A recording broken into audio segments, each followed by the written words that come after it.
اگر روی این ویدیو کلیک کردی احتمالاً توی ساخت اپل آیدی به مشکل خوردی یا اینکه اصلا نمیخوای برای چیزی کاملا رایگان هزینه‌ای بکنی. همونطور که میدونید برای ساخت اپل آیدی نیاز به شماره تلفن داریم. ما چون ایرانیم و تحریم امکان ساخت اپل آیدی به صورت معمولی رو نداریم. من اینجام که دو تا روش ساده و آسون برای ساخت اکانت اپل آیدی بهتون یاد بدم. اگه فکر میکنید قرار چیزی رو دور بزنیم، نه قرار نیست چیزی رو دور بزنیم، کاملا قانونی و بدون مشکل هستن و این اپل آیدی ها رو میتونید تا آخر عمرتون ازشون استفاده کنید. یک بار بسازید برای همیشه. همونطوری که گفتم قراره دو تا روش بهتون بگم. این دو تا روش با همدیگه فرق میکنن و اگه روش اول برای شما کار نکرد میتونید از روش دوم استفاده کنید. برای خودم که تست کردم دو تا روش کار کرده، ولی اگه یه وقت برای شما کار نکرد توی اون سالی که دارید این ویدیو رو نگاه میکنید از دو تا روش استفاده کنید، حتما یکیش براتون کار میکنه. فقط یه نکته کلیدی و مهم رو بهتون بگم، موقع ساخت اپل آیدی دقت کنید که چه اطلاعاتی دارید وارد میکنید. هر کدوم از این اطلاعاتی دارید وارد میکنید به شدت حیاتی ان. ازشون یا یادداشت برداری کنید یا حفظش کنید، که اگه یادداشت برداری کنید بهتره، چون مسلما همچین اطلاعاتی رو توی 2 سال آینده شاید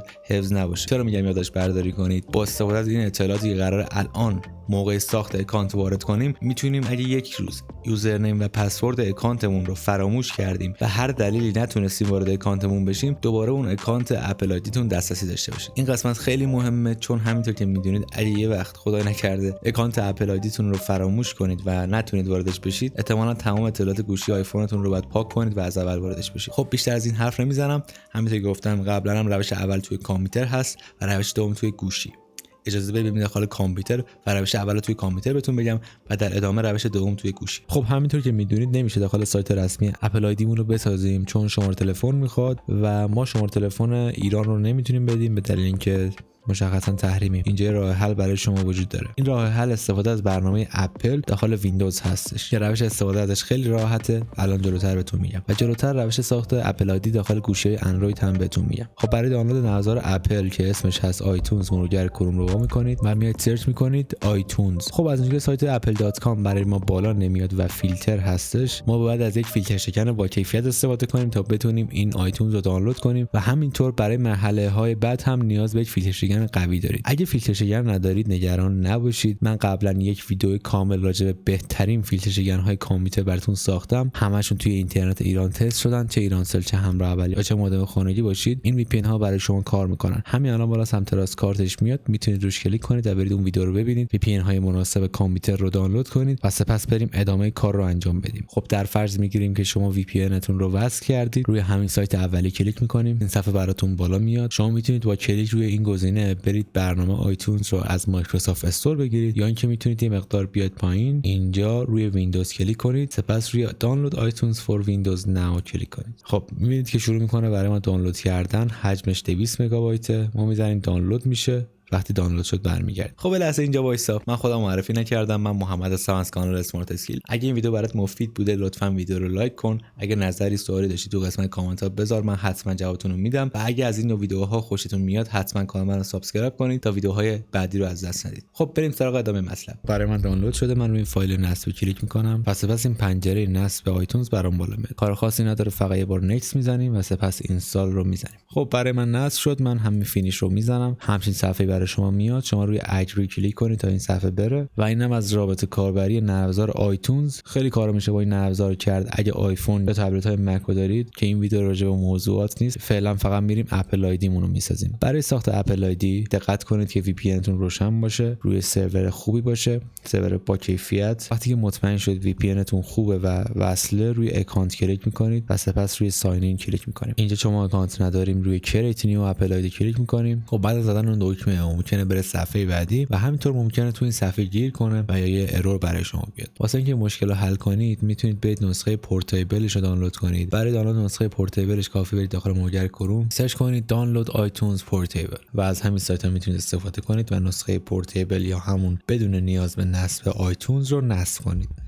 مثلا نصب نمی‌کنید، اجراش کنید. خب من خودم دانلودش کردم و میرم اجراش میکنم. خب دوباره صفحه آیتونز برامون بالا اومد. برای ساخت اپل آیدی میریم تو قسمت اکانت، از سپس روی ساین این کلیک میکنیم. وقتی این صفحه بالا اومد روی کریت نیو اپل آیدی کلیک کنید و میبینید که دیگه اون مشکل پیش نیومد و این صفحه براتون میاد. ما روی کانتینیو کلیک میکنیم و حالا میریم پروسه ساخت اپل آیدی رو انجام میدیم. یه سری نکات مهم رو بهتون میگم، خیلی به شدت مهمه که اینجا رو با دقت گوش کنید، تمام نکات رو انجام بدید. توی اپل آیدی سالم بدون مشکل داشته باشید و تا آخر عمرتون ازش استفاده کنید. اولین کاری که میکنید اینه که تو قسمت ایمیل یک ایمیل خوب که بهش اعتماد دارید رو میزنید. منظورم اینه که ایمیلی باشه که هم تایید و محلی داشته باشه، هم پسورد و یوزرنیم و همه چیزو شما یادتون باشه که یه وقت اون ایمیل فراموش نشه برای شما. من ایمیل تست خودمو میزنم. توی این قسمت باید یه پسورد انتخاب کنیم که یه دونه حرف بزرگ داشته باشه، حداقل 8 کاراکتر باشه و عددم باید توش باشه. پس ترجیحاً یه اس بنویسید، حرف اولش بزرگ باشه و با چند تا عدد جلوش. دقت کنید پسورد خیلی مهمه، پس حتما یه پسورد خوب انتخاب کنید که هم از لحاظ امنیتی و هم از لحاظ اینکه یادتون نره مشکلی براتون پیش نیاد. تو قسمت دوم هم دوباره پسورد بالایی رو میزنیم و برای کشور بذاریدش روی ترکیه. گزینه ترکیه برای من اینجا هستش، روش کلیک میکنم. وقتی که ترکیه رو گذاشتید روی تیک ترم اند کاندیشنز رو میزنید تا تایید کنید که شما تمام قوانین رو میپذیرید. سپس کانتینیو رو میزنید تا بریم سراغ مرحله بعد. خب اینجا هم دقت کنید چون اینجا هم بخش مهمیه. همونجوری گفتم اگه یه روز یوزرنیم یا پسوردتون یادتون بره میتونید از این قسمت استفاده کنید تا یوزرنیم و پسوردتون رو برگردونید. پس حتما تمام این کادرها رو با دقت پر کنید. توی قسمت فرست نیم اسم اولتون رو میذارید و توی قسمت سرنیم اسم دوم یا فامیلیتون رو میذارید. توی قسمت بعدی یعنی دیت آف برث تولدتون رو بذارید و یر رو میذارم 1991. خب اینجا سه تا سکیوریتی کوئسچن میمونه. سوال اول رو میتونید بذارید What was the name of your first pet؟ اسم اولین حیوان خونگی چی بود؟ میتونید اسم حیوان خونگی خودتون رو بذارید یا یه چیزی بذارید که یادتون بمونه. من اسمشو میذارم رکس. سوال دومی که از اینا رو انتخاب کنید من میذارم روی دریم جاب. What is your dream job؟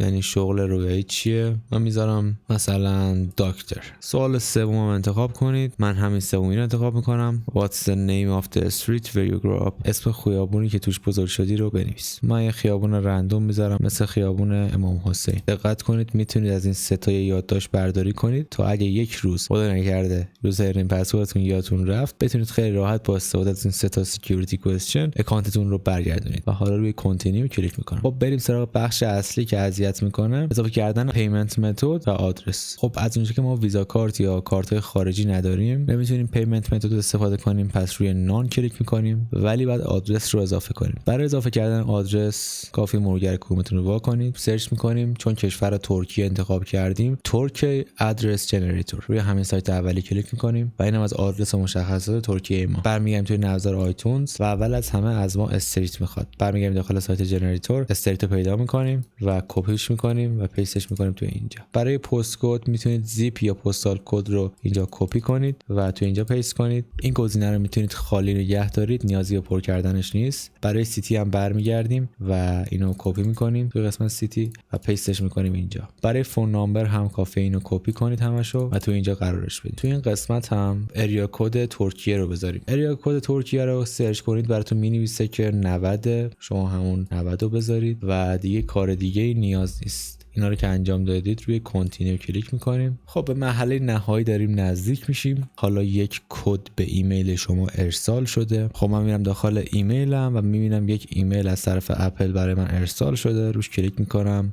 و این کد رو کپی میکنم. وقتی که پیستش کردید روی وریفای کلیک میکنیم و وقتی که تموم شد این بالا براتون مینویسه ممکنه چند دقیقه طول بکشه و الان اکانت ما موفقیت ساخته شد. اگه به هر دلیلی اپل آیدی شما داخل کامپیوتر به مشکل خورد و ساخته نشد هنوز نگران نباشید. بازم یه روش دیگه وجود داره که این روش داخل گوشی های اندروید قابل استفاده است. اگه هم فقط ویندوز دارید میتونید با استفاده از شبیه ساز اندروید استفاده کنید تا اندروید رو داخل کامپیوترتون بیارید و استفاده کنید از روش دوم ساخت اپل آیدی روی گوشی های اندروید. خب من برای شما یک شبیه ساز اندروید داخل کامپیوتر باز کردم. اگه شبیه ساز اندروید داخل کامپیوتر رو ندارید من یه ویدیو کامل براش ساختم قبلا، همین الان بالا سمت راست کارتش میاد. میتونید برید بهترین شبیه ساز اندروید توی کامپیوتر رو هم دانلود کنید. خب برای که توی اندروید بتونیم اپل آیدی بسازیم نیاز به نرم افزار اپل میوزیک داریم. شما میتونید برید داخل مرورگرتون و میتونید سرچ کنید مایکت دانلود. روی همین سایت اولی کلیک میکنیم و از اینجا مایکت رو دانلود کنید و سپس نصبش کنید. اگر نمیدونید مایکت چیه، مایکت یه نرم‌افزار مثل بازار و گوگل پلی که میتونید خیلی راحت برنامه اپل میوزیک رو از توش دانلود کنید. در فرض میگیم شما مایکت رو نصب کردید، حالا روی مایکت کلیک میکنیم، روی این بالا کلیک میکنید و مینویسید اپل میوزیک. اپل میوزیک برای ما این دومی هستش. روی نصب کلیک میکنم، اجازه میدهم رو میزنم و این دیگه قبول کردنم میزنیم و میبینید که مایکت شروع کرده برای ما اپل موزیک رو داره دانلود میکنه. ما میریم دانلود شد برمیگردیم. خب برای من دانلود شد، من نصبش رو میزنم و با موفقیت هم برای ما نصب شد.